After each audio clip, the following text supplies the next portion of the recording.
জয় জগন্নাথ। ভাবুন তো, বছরে মাত্র একটি দিন, যে দিন ভগবান শ্রী জগন্নাথ নিজের কোটি কোটি ভক্তকে প্রকাশ্যে দর্শন দেন।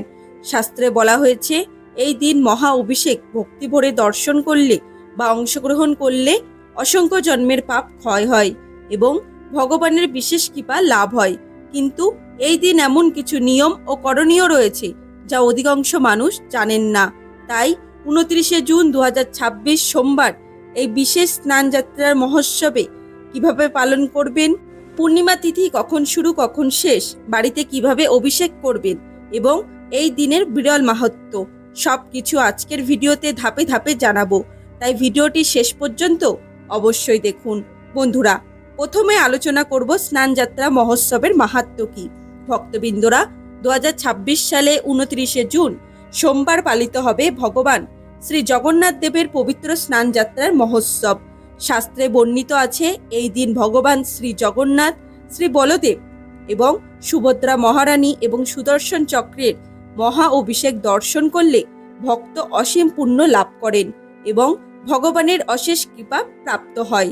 তাই আপনারা চেষ্টা করবেন এই দিন অবশ্যই নিকটস্থ জগন্নাথ মন্দির বা ইস্কনের মন্দিরে গিয়ে স্নানযাত্রার মহোৎসবে অংশগ্রহণ করতে। এখন সমস্ত ভক্তবৃন্দের মধ্যে প্রশ্ন হলো, কেন এই স্নানযাত্রা পালন করা হয়? বন্ধুরা, প্রাচীনকালে ব্রাহ্মণ মানসপুত্র স্বয়ম্ভূর মুনি ভগবানের দর্শন লাভের উদ্দেশ্যে কঠোর যজ্ঞ ও তপস্যা করেছিলেন।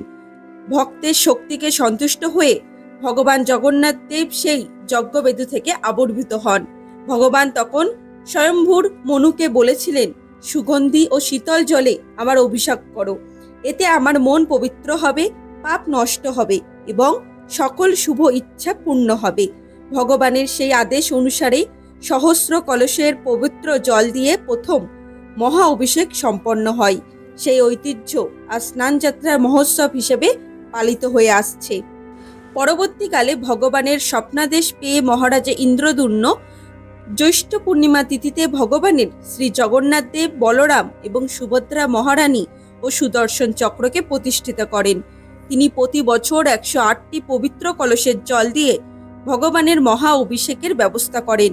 পুরীধামের বিশাল স্নান বেদী লক্ষ লক্ষ ভক্ত যাতে এই মহালীলা দর্শন করতে পারেন, সেই উদ্দেশ্যে এই মহোৎসবের আয়োজন করা হতো।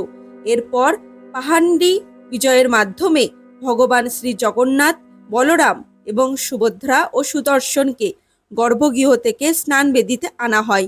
চারিদিকে ধ্বনিতে হতে থাকে, জয় জগন্নাথ, জয় বলরাম, জয় সুভদ্রা মহারানীর জয়। এই অপূর্ব দৃশ্য দর্শনের জন্য আজও বিশ্বের বিভিন্ন প্রান্ত থেকে লক্ষ লক্ষ ভক্তি পুরীধামে সমবেত হয়।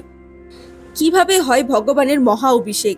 ভক্তবৃন্দরা, এবার আমরা জানব পুরীধামে কিভাবে ভগবান শ্রী জগন্নাথের মহা অভিষেক সম্পন্ন হয়।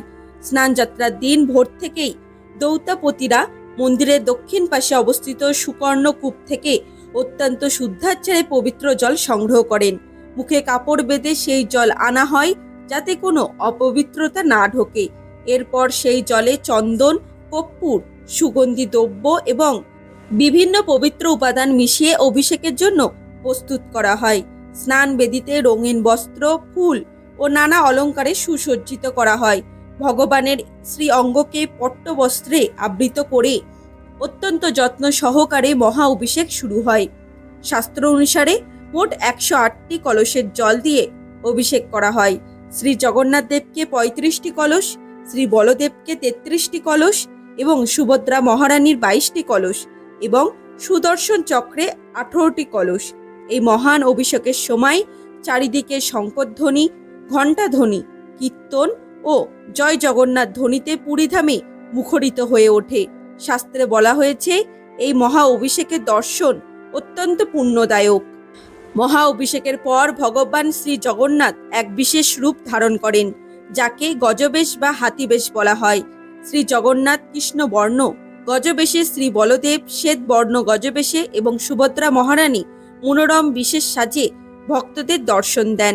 প্রচলিত কাহিনী অনুযায়ী ভগবান তার এক মহান ভক্তের আকাঙ্ক্ষা পূরণ করার জন্য এই গজবেশ ধারণ করেছিলেন। সেই থেকেই প্রতি বছর স্নানযাত্রার দিন এই ঐতিহ্য পালন হয়ে আসছে। এই গজবেশের দর্শনে অত্যন্ত শুভ এবং সৌভাগ্যদায়ক বলে মনে করা হয়। বন্ধুরা, অনেকের প্রশ্নই হলো স্নান যাত্রার দিন কি উপবাস করা বাধ্যতামূলক? তাহলে তার উত্তর হলো না, এই দিন উপবাস কোনো বাধ্যতাকতা নেই। তবে যারা পূর্ণিমা ব্রত পালন করেন তারা নিজেদের নিয়ম অনুযায়ী উপবাস পালন করতে পারেন। ভগবান জগন্নাথ দেবের মহাপ্রসাদ অত্যন্ত প্রিয়, তাই এই দিন নিরামিষ কৃষ্ণ প্রসাদ গ্রহণ করা, মহাপ্রসাদ সেবা করা এবং ভগবানের নাম কীর্তন করাই সর্বোত্তম। বন্ধুরা, এবার চলুন জেনে নিই যে পূর্ণিমা তিথি কখন থেকে শুরু হচ্ছে এবং আপনারা কি করবেন। 2026 সালে স্নান যাত্রার দিনে পূর্ণিমা তিথি দীর্ঘ সময় ধরে বিরাজ করবে, তাই সকলে দুপুর বা সন্ধ্যায় সেই সময় ভক্তি ভরে পুজো বা অভিষেক করবেন। ভগবানের কৃপা লাভ করা যায়।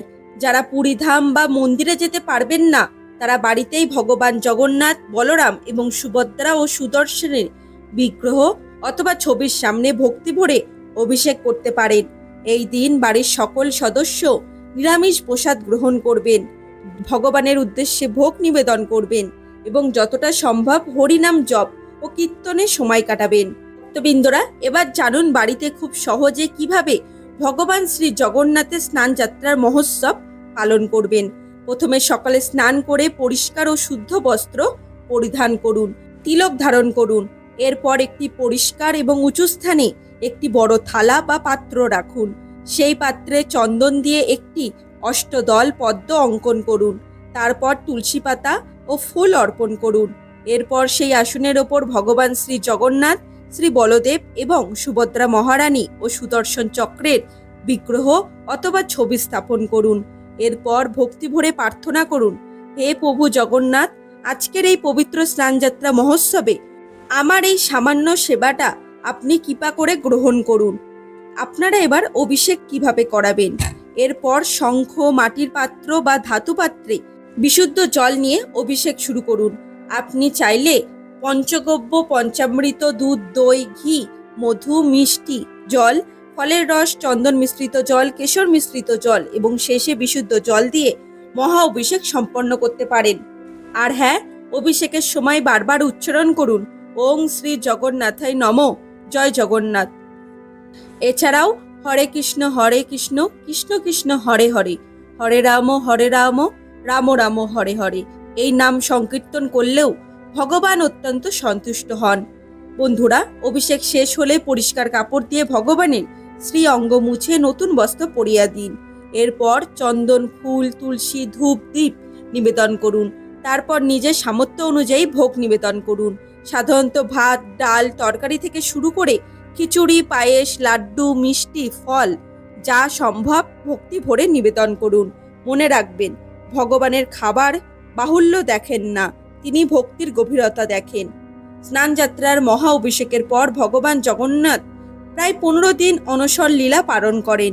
ভক্তদের বিশ্বাস, মহাস্নানের পরে ভগবানের জ্বর আসে, তাই এই সময় তিনি বিশ্রাম গ্রহণ করেন এবং সাধারণ দর্শন বন্ধ থাকে। এই সময় বিশেষ সেবায়তের ভগবানের সেবা করেন এবং বিভিন্ন ভেষজ ও ঔষধি ভোগ নিবেদন করেন। এরপর রথযাত্রা আগের দিন পালিত হয় নেত্রোৎসব, আর তার পরদিন মহাসমারোহে শুরু হয় বিশ্ববিখ্যাত রথযাত্রা। তাই ভক্তবৃন্দরা, 2026 সালে 29শে জুন সোমবার আপনারা অবশ্যই নিকটস্থ জগন্নাথ মন্দির বা ইস্কনের মন্দিরে গিয়ে ভগবানের মহা অভিষেক ও গজবেশ দর্শন করার চেষ্টা করুন। আর যদি যেতে না পারেন তাহলে বাড়িতেই ভক্তি ভরে শ্রী জগন্নাথের স্নান যাত্রা পালন করুন। ভগবানের কাছে একটাই প্রার্থনা, হে নাথ জগন্নাথ, আমাদের সকলের জীবনকে ভক্তিময় করুন, সকলের সংসারে সুখ, শান্তি এবং কল্যাণ দান করুন। জয় জগন্নাথ, জয় বলদেব, জয় সুভদ্রা মহারানী, হরে কৃষ্ণ। বন্ধুরা, আজকের ভিডিও এখানেই শেষ করলাম।